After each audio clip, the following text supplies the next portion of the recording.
Conservative new media viewers and JLin fans around the world, what's going on? What's up? It's me, PFA Paul F. Villarreal, the NBA expert.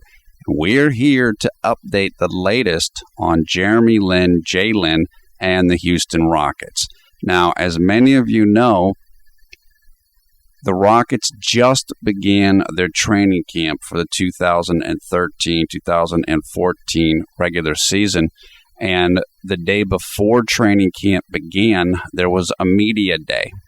Media day just means that's the time for the team to come in and shoot team photos, take team videos like that they'll use for introductions at the games themselves. It's a time for the media to come in, get interviews, get pictures, etc., etc. So this is it. This is the beginning right now. We are heading into the new season, and this is great.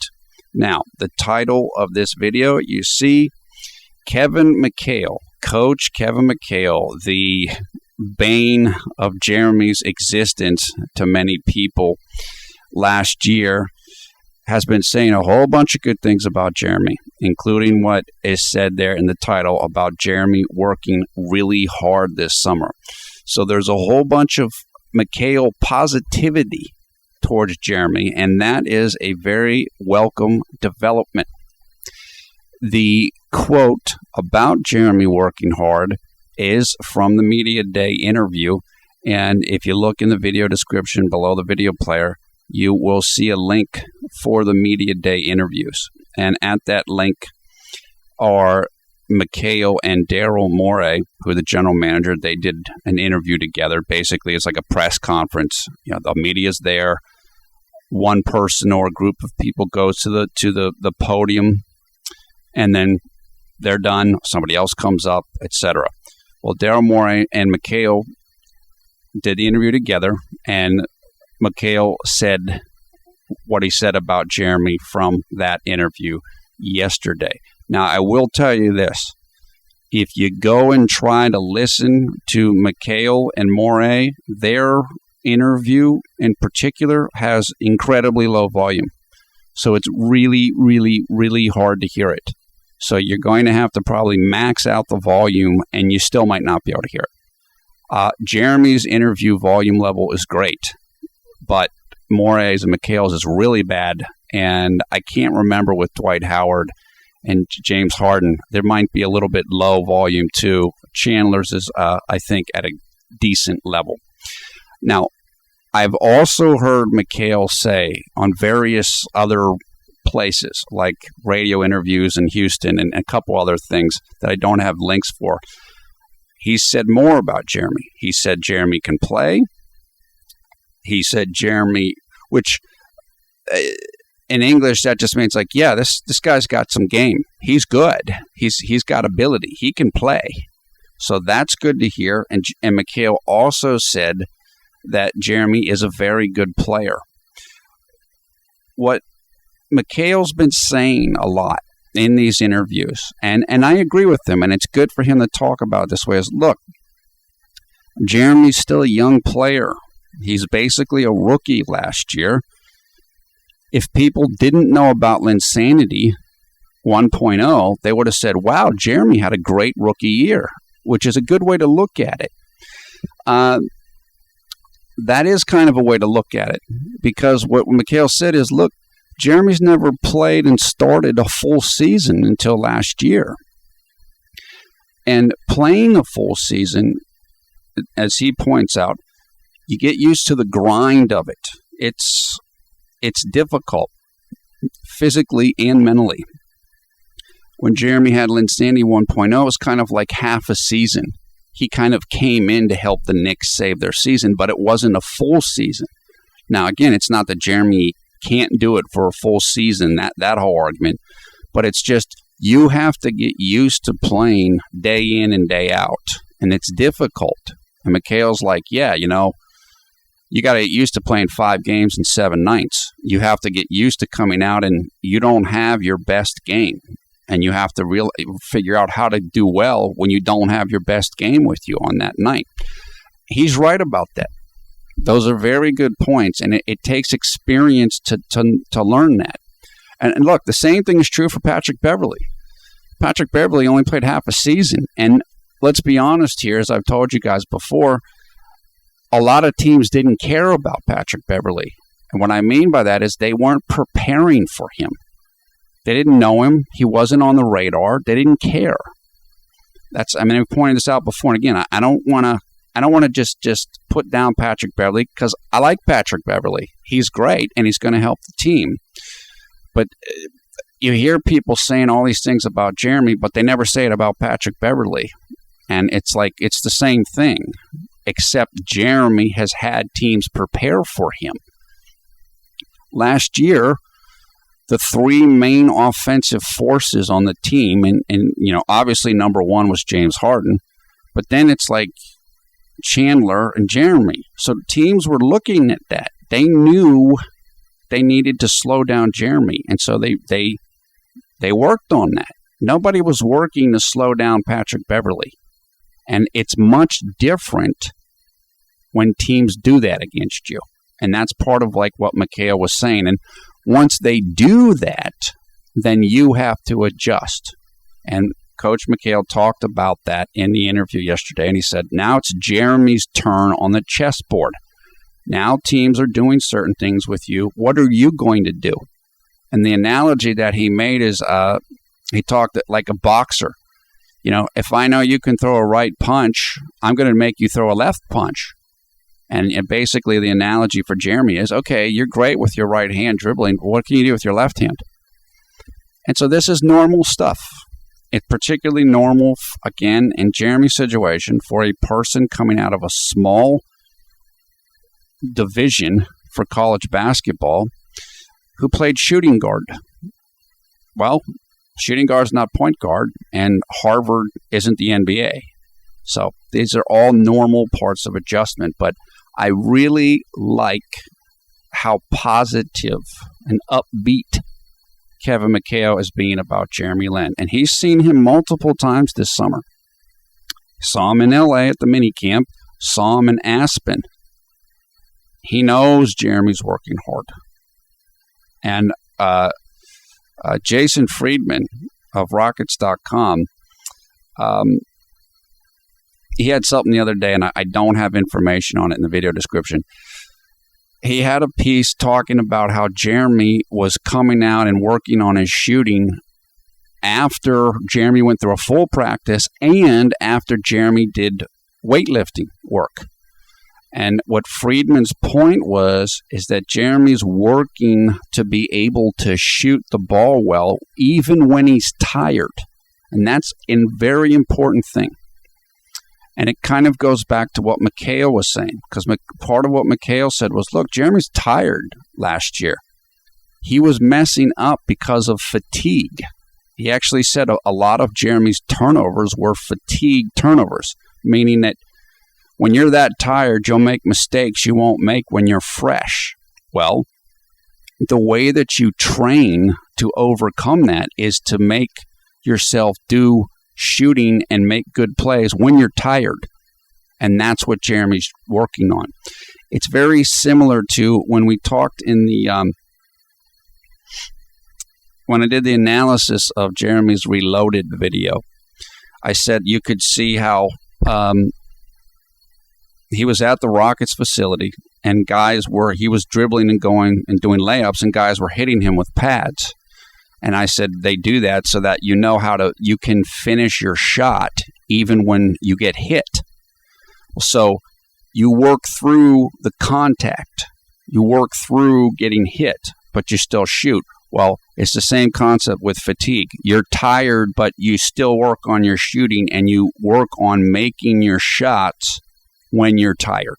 So you just train at it the way you trained anything else, and it's something that can be improved. And Jeremy's working at it. He's working hard. And as we've mentioned before, the entire organization, everybody knows Jeremy's working hard. And I haven't heard anything bad about Jeremy from the organization at all this summer. Nothing. Which is different than what happened last summer. Again, there was a leak or whatever that, Jeremy, they're not sure about his rehabilitation, and kind of a sense that he didn't work hard enough. Well, it's the opposite this summer. And that's it. I mean, that's how you change people's perceptions, and it's working great. And, of course, it's very important that McHale feels good about Jeremy, because he's the one that's going to play Jeremy or sit Jeremy on the bench. So you have to impress your coach, and McHale sounds impressed. So that's good. Now, the second thing, Dwight Howard. Dwight, as you will see if you watch the media day interviews, it's actually kind of towards the end, maybe like 10 minutes into the video. McHale's comments are about Lin are, I don't know, like 4 minutes in, something like that. I don't remember the times exactly. Dwight's comments about Jeremy are about 10 minutes in. He said that he's, quote unquote, very excited about Jeremy. Very excited. That's really good to hear. And about doing the pick and roll with Jeremy. Now, I think I told you guys, I do a whole bunch of research on basketball topics, like all the time, just whenever it comes up, just when I have to do something for a project. But before the season begins, I will transfer that research into like other documents. And so I've been going through that just to prepare for the coming season. And I came across something from the summer which made me really think more about Dwight and what he's been saying about Jeremy. What it was is Adrian Wojnarowski, who is the excellent reporter for Yahoo Sports, the NBA reporter. When Dwight Howard was trying to make his mind up about where he was going to play, Wojnarowski wrote something, I believe, saying that whenever Dwight was talking to teams, whenever they were making their sales pitch about why he should play with them, apparently, and I don't know this, but this is apparently what Wojnarowski said. He apparently said that teams were telling Dwight Howard, you know what? You're not going to get the ball in Houston because James Harden supposedly is more of a ball hog than Kobe is. And so, a big problem for Dwight Howard, it seemed, was that Kobe wouldn't give him the ball, and Kobe wanted to shoot, and not give the ball to Dwight, and not run offense for Dwight. Well, if you're Dwight Howard, and you're hearing this, you're going to freak out. I mean, the last thing you want to do is go from one situation where you're not getting the ball to another situation where you're not getting the ball. And again, I'm not validating all this information, just apparently this was said and this was written, etc. So this is where Jeremy comes in, right? If you're concerned that you're not going to get the ball as a center, well, what do you want? You want the ball in the hands of the guy that's going to give you the ball. That's Jeremy's role. When Dwight was with the Lakers last year, I do remember, I think, Dwight basically saying that, yeah, he was looking forward to Steve Nash coming back from the injury or whatever because, he wanted Steve Nash to run the offense. In other words, he wanted the ball apparently out of Kobe's hands. Well, Steve Nash equals Jeremy Lin in this situation. If you're afraid that James Harden's going to just shoot, and you don't want the ball in his hands, you want the ball in Jeremy's hands, because then you get the ball. And so I think that this may be part of what is going on in terms of Jeremy going to Aspen. This type of thing. Now, again, I don't want to say that Dwight doesn't like Jeremy. I'm sure he does like him.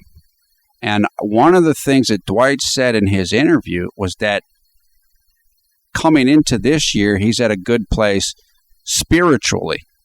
I said, he and Jeremy are both very religious people. So I'm sure Dwight does like Jeremy, and they're going to get along naturally because of that.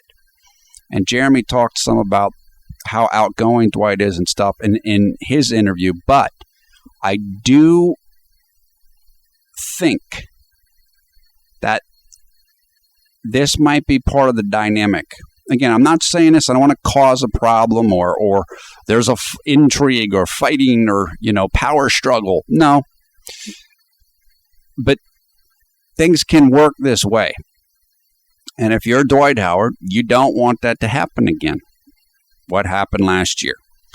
You want to play with a point guard or someone that's going to get you the ball. Not because you don't like not because you don't like James Harden or you don't think James Harden's any good. But let's be honest here. Dwight has a lot to prove this year. And he wants to prove it. Well, you can't do that if you don't get the ball. And so that information that I came upon, I was like, oh, yeah, okay, right. And so it's something Dwight knows that he's got a lot of clout in the organization. They had to kind of listen to him and do what he wanted to do, so he came here. But he's the oldest guy, star on the team. He's the veteran. And like James Harden, he's been to a finals, except the difference between him and Harden is that Dwight led his team to the finals. He was the guy. James Harden wasn't the guy on Oklahoma City. Kevin Durant was. So Dwight has the most pull in the locker room. He's going to have the most pull with the coaches in a lot of ways, even though James Harden's a better scorer than Dwight Howard, and they need both of them. Dwight knows that he can throw his weight around. So if he's out saying stuff like, Jeremy this, and Jeremy's coming to Aspen with me, and I'm very excited about Jeremy, that is like a signal to the coaches. Let Jeremy have the ball in his hands. Because I, Dwight Howard, say so. And that's good. We've talked about how Dwight Howard's going to help JLin in a number of different ways, but this could be another way. So it's something that, if you see Dwight praising Jeremy a whole bunch, well, that might be part of the equation. So I just wanted to point that out because that kind of came to my attention. I told you guys, there's a reason Jeremy's in Aspen. I didn't know what the reason was. I know William Thomas Hill was like, that was so funny you're talking about it, and you're kind of making this whole intrigue, and I was.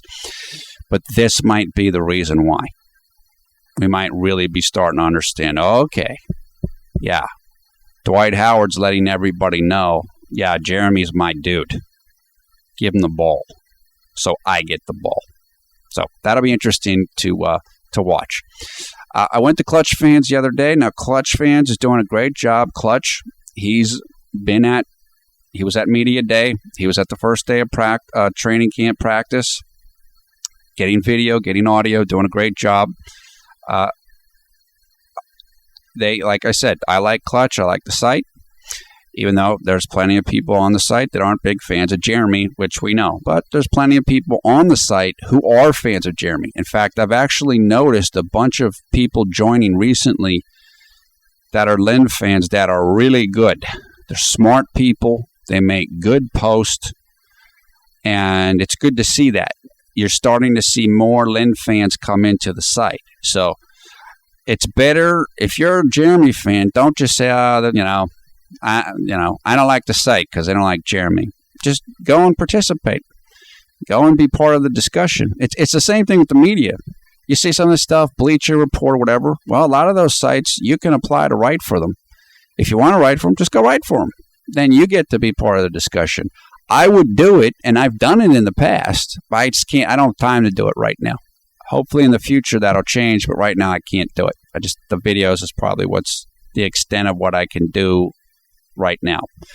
But they need more people, and certainly you can go and join ClutchFans and just be part of the community, and then you get to help shape the discussion as well. Anyway, I don't remember the guy's name right now. I want to say it's GBC Rocket is the poster's name. I can't remember his real name.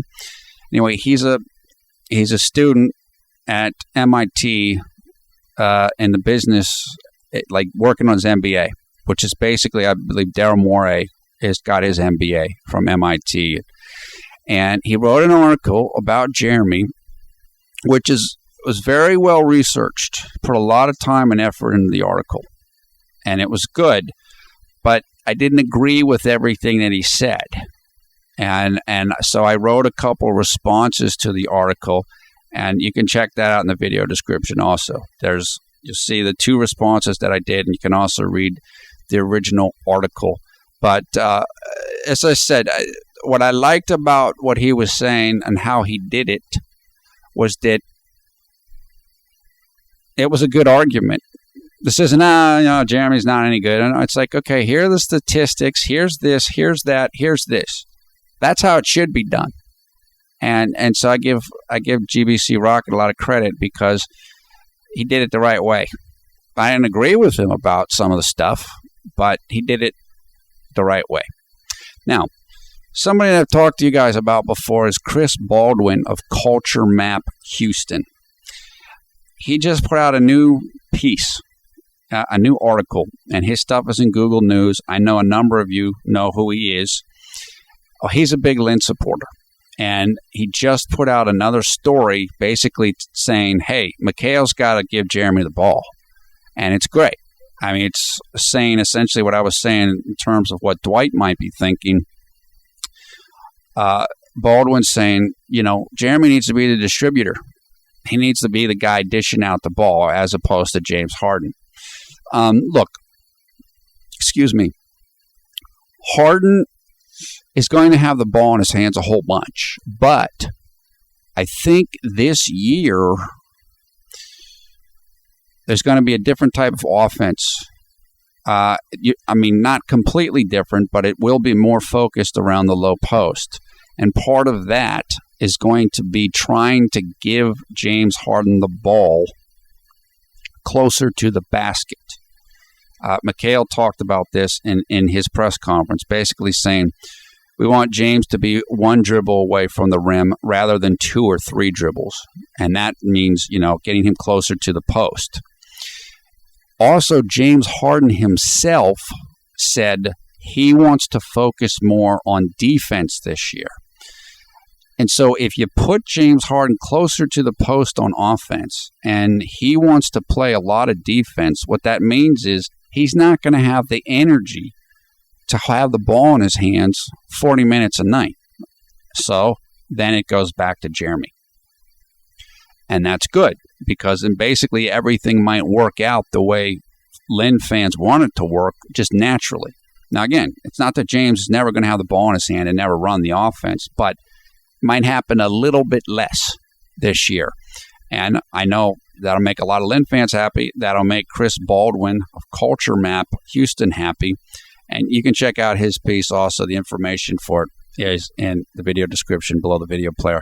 Like I said, he's done a great job ever since Jeremy got to Houston. He supported Jeremy the entire time, and that's good. As I said, he's been one of, last year when it was Doubter Central, he was one of the only people that consistently supported Jeremy. And so we certainly respect him for that. Now, there's somebody else that I've seen more recently, and I know some of you guys already know who this person is. And again, I find these people in Google News, most of them.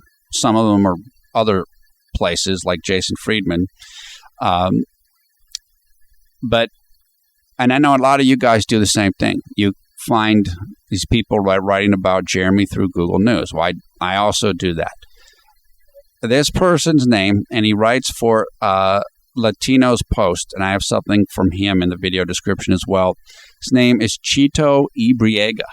Now, I think Chito might be Filipino, but I'm not sure about that. I mean, I don't care if he is or isn't, but I was trying to find out more information about him, and he may be Filipino, although I'm not sure. But he is somebody else who is starting to put out more articles about Jeremy, and they're good, and they're pro-Jeremy. So, as I've told you guys recently, there's starting to be more people coming out covering Jeremy, and outlets that are covering him, like the Gospel Herald, China, that are positive. And it's good. It's about time. That's what he said. I mean, sometimes you feel like you're fighting a tidal wave of negativity, but that's starting to change. And I'll talk a little bit more about that later in the video. But Chito Ibriega is one of the people that's helping to get it done. And so we certainly thank him for that. I think the article that I have cited from him in the video description is he is comparing Jeremy to Russell Westbrook in terms of driving to the rim. I don't know if I agree with that, but Chito did his own work. He went and looked up statistics. In other words, he created his own news story, and that's good. And again, he's trying to be fair to Jeremy. So again, we support that, and it's somebody that you guys should check out. As I said, we're happy. We always want to point out other people that are doing a good job with Jeremy, and he's another person. Now, as I said before, I mentioned Jason Friedman. I definitely want to give him more credit. I've told you guys before, he has a YouTube channel. I forget what it is right now. I know I've given information about it before in another one of these videos, and he's the guy that works for Rockets.com, did a great job all summer doing interviews, talking with the guys during the summer, and he talked to Jeremy in the summer, he talked to Jeremy the other day. He's done a great job. Rockets.com, and he is on YouTube. And I want to point out Alex Kennedy of HoopsWorld. He had a piece that I have in the video description. About a week ago, he did a phone interview with Jeremy, and it's good. What I noticed in Kennedy's piece is that he used the phrase, quote unquote, ridiculous criticism, which is the same phrase that I used when I did the analysis video of the You've Changed Bro video that Jeremy put out. What that says to me, and I don't know this, but it's just my sense as somebody, a writer, and what it tells me is that people are watching these videos, which is not a shock to me.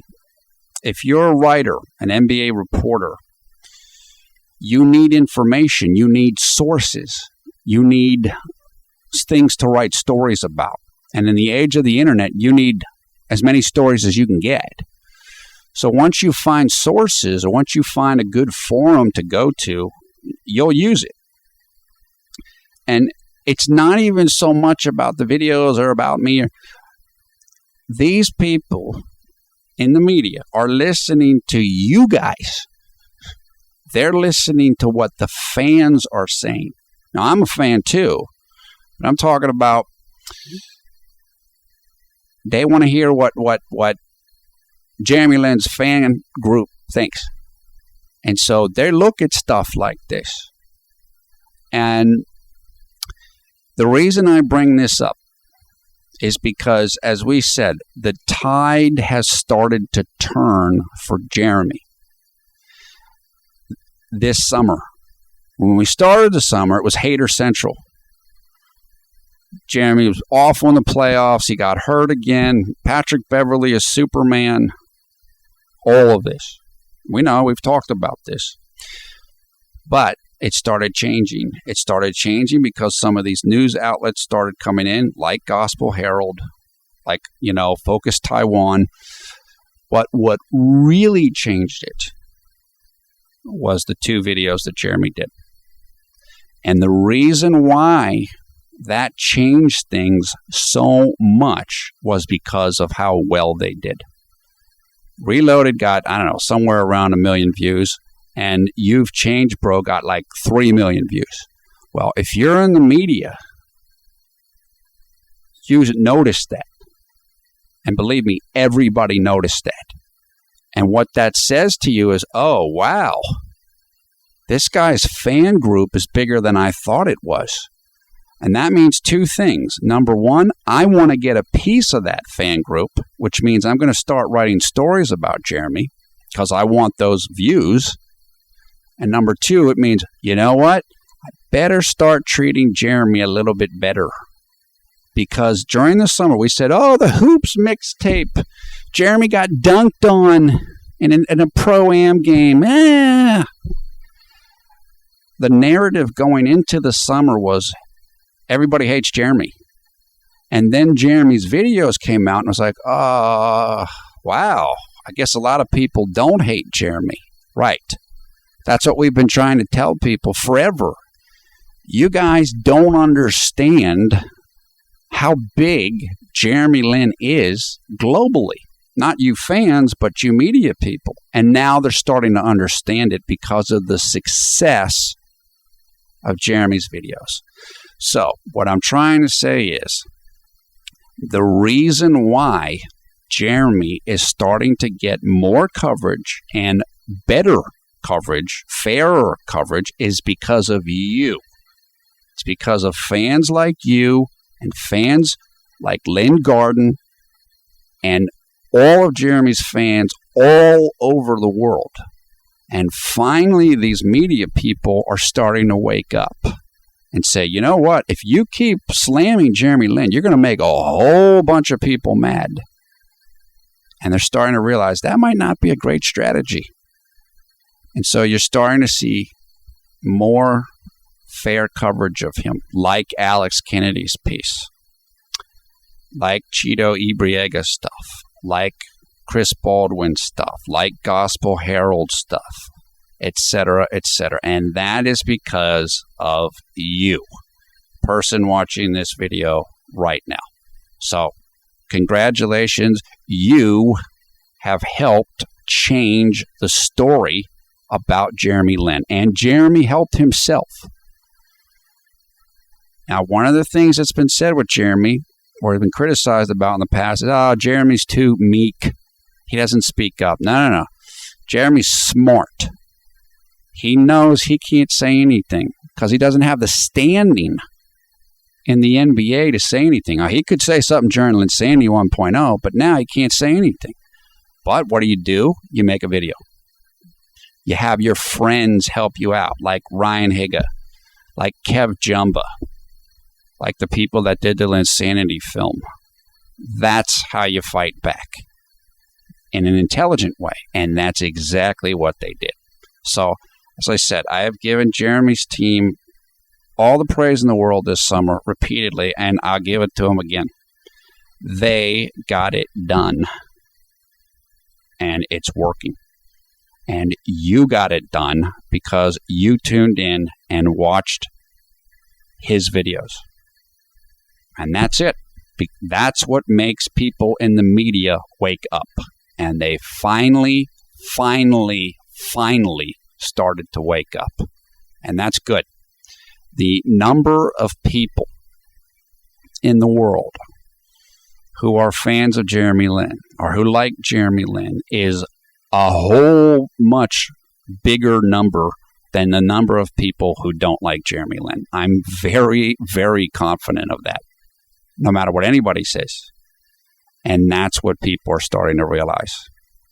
That's what people are starting to realize. And that means Jeremy's going to get better coverage. I've mentioned this before, just to help drive home the point. The reason why so many people in the media covered the Lakers and try to kiss up to the Lakers or Kobe is because the Lakers are so popular globally. So if you're a writer or in the media, you want a piece of that. That's why everybody writes so much great. Kobe's the greatest player that ever lived, because they want the fans to watch their videos and read their stories. Well, now that's starting to happen to Jeremy. And it's about freaking time. And I love it. Because all of us had to go through all the stuff and all the doubts and all the junk. And now the tide is turning. So, good. Now, a lot of you guys know the Linsanity film will be opening up next weekend, I believe, in many cities around the United States and maybe globally. I can't remember when it opens globally, but it's probably around the same time. And, of course, they're timing it with, the start of training camp and stuff. That's just a natural way to promote a movie that has to do with the basketball. many of you know, the film was on Amazon for a very brief period of time. I think a few of you got to see it when it was on Amazon. I wanted to see it, didn't get to see it. But the point is, they pulled the movie from Amazon. And that's probably the best thing to do. The reason why you do that, it's like a mix-up. It's like the distributor put it on there, but maybe it got on there too quick. If you put it on Amazon, nobody's going to go watch the movie in the theaters. So if you actually want to sell tickets, you need to take it off Amazon. And that's what they did. So it's annoying if you want to see it right now and it's not going to be shown in your city, which is my situation. But it'll get on there soon enough. And it's better for the film in terms of trying to be successful in the movie theater. The final piece of information that I have in the video description of the video player is a story from Grantland, which is Bill Simmons' site on ESPN, about Chandler Parsons. Now, the reason why I put this in was for Joyce Ward and other people too, but I was thinking of Joyce when I did it. Basically, what the story says is that Chandler Bieber Parsons is chasing fame. Now, everybody knew that. I mean, you guys know that. We've talked about that. Chandler, he's Jeremy's best friend. Now he's Dwight's best friend. Now he's this. Now he's that. And, the story basically, I think, says that. So I remember various people talking about that, in the summer or last year, whatever. And I thought about Joyce Ward saying, like, yeah, Chandler's just going wherever he thinks, the fame is. Whoever's hot. Jeremy's hot. He's his best friend. Dwight's hot. He's his best friend. Et cetera, et cetera, et cetera. So that's kind of what Grantland seems to be saying. Look, I like Chandler. I don't want to make fun of Chandler. I like Chandler. He's a good player. He seems like a good dude. I call him Bieber because he's a star. I mean, and that's what he wants to be, but all the women like him. It seems like every woman I've ever talked to thinks he looks good, which is good. I'm not jealous of that. That's good. Good for him.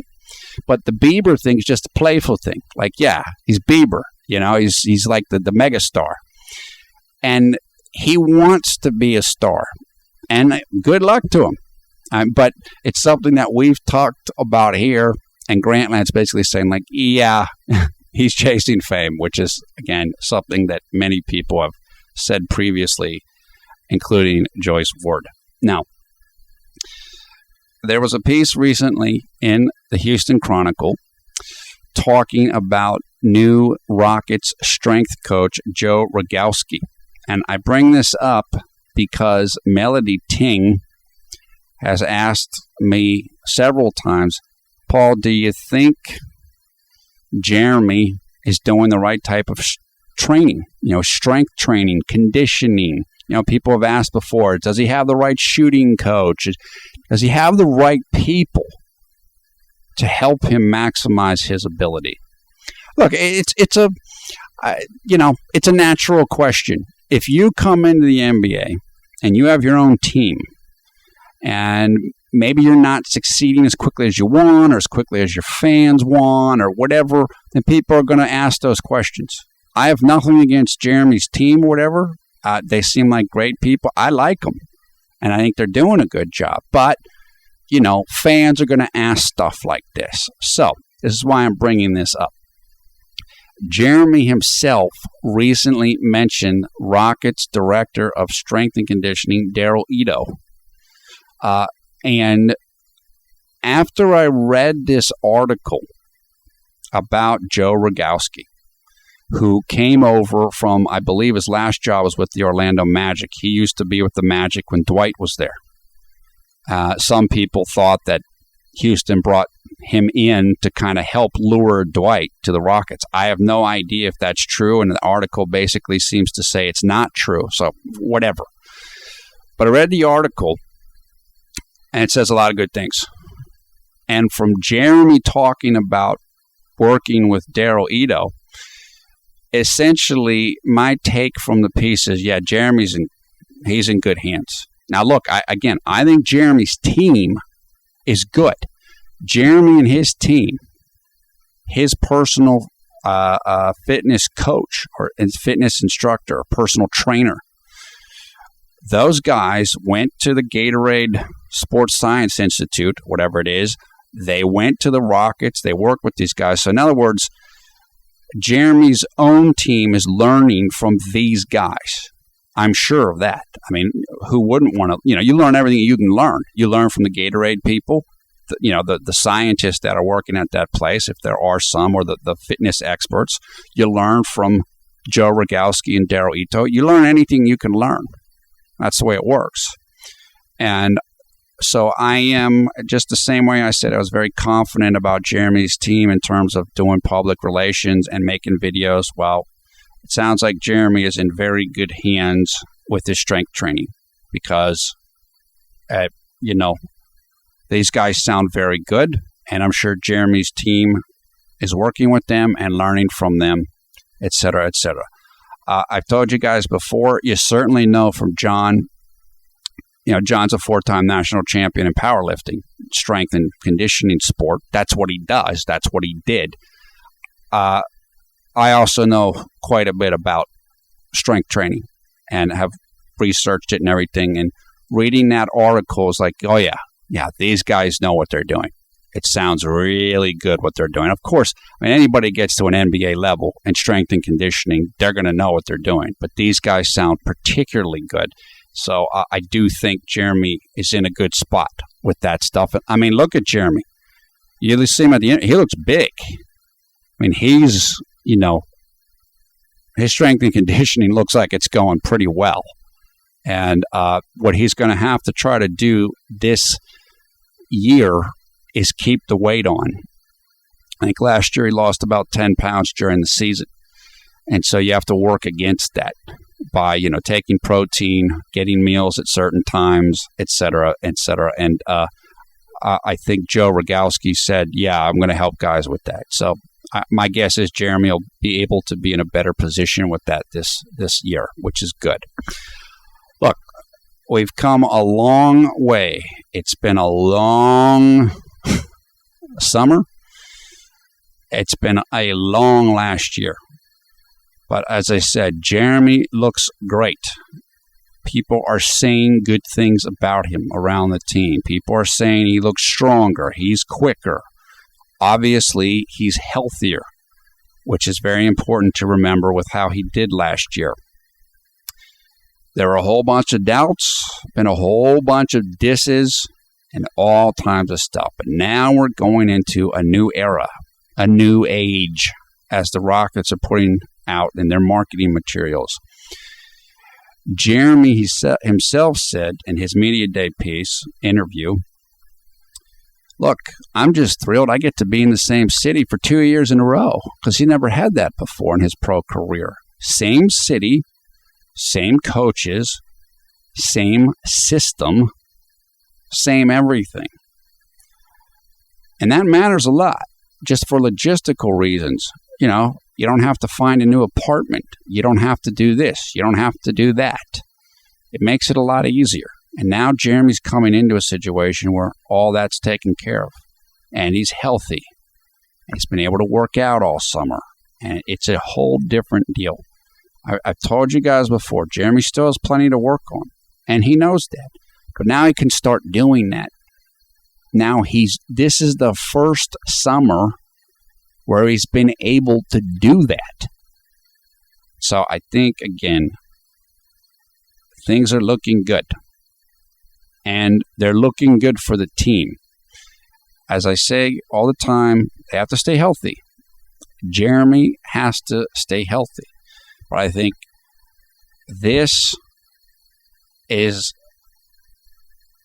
going to be basically the true, real beginning of Jeremy Lin's career from this point forward. As long as he can stay healthy. He knows what he has to do. He's had a chance to work on stuff. Now we're going to see the real guy. and I can't wait. I'm sure you guys are pumped up just as I am. You know, it's beginning. Here we are. We're at the starting line. Training season, training camp has begun.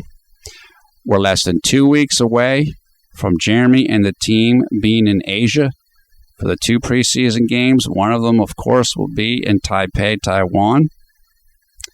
And the other one will take place in, I believe, Manila in the Philippines. So it's going to be awesome. I can't wait.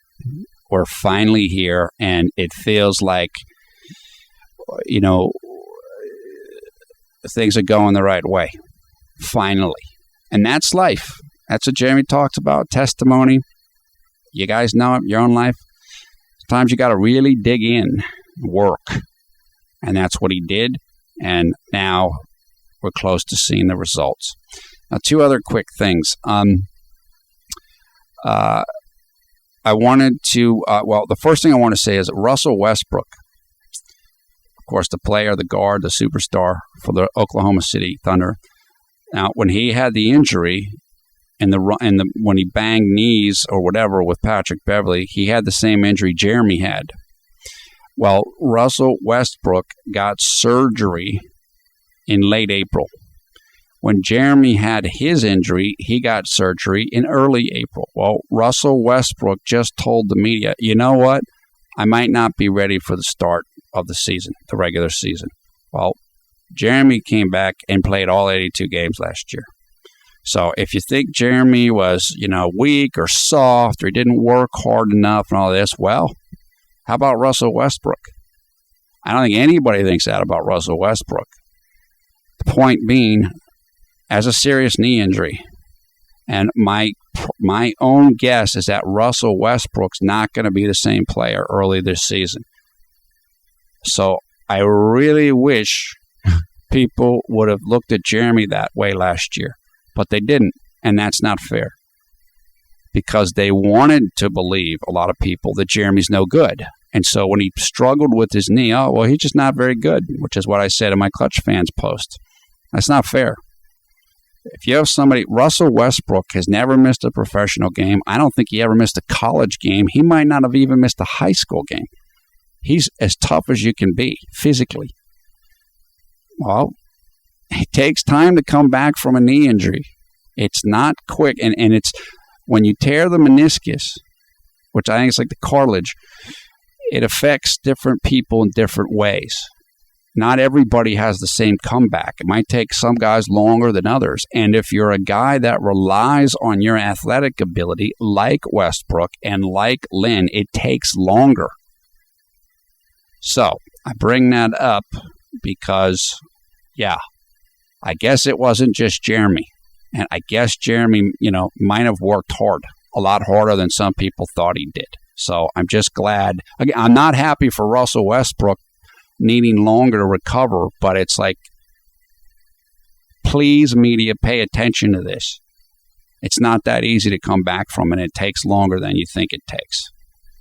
Okay, the other thing, I just wanted to give a couple shout outs. Julianne, I hope that your semester's going well. Thanks for all the understanding. I know you've been really, I'm sure you're busy, and you've been really considerate of me, and I appreciate that. Anli Shin and Eva Shu, thanks for everything you've done and you do. I wanted to mention you guys because I often forget to mention you guys in the videos, and I didn't want to do that again. So I wanted to give you guys the shout out.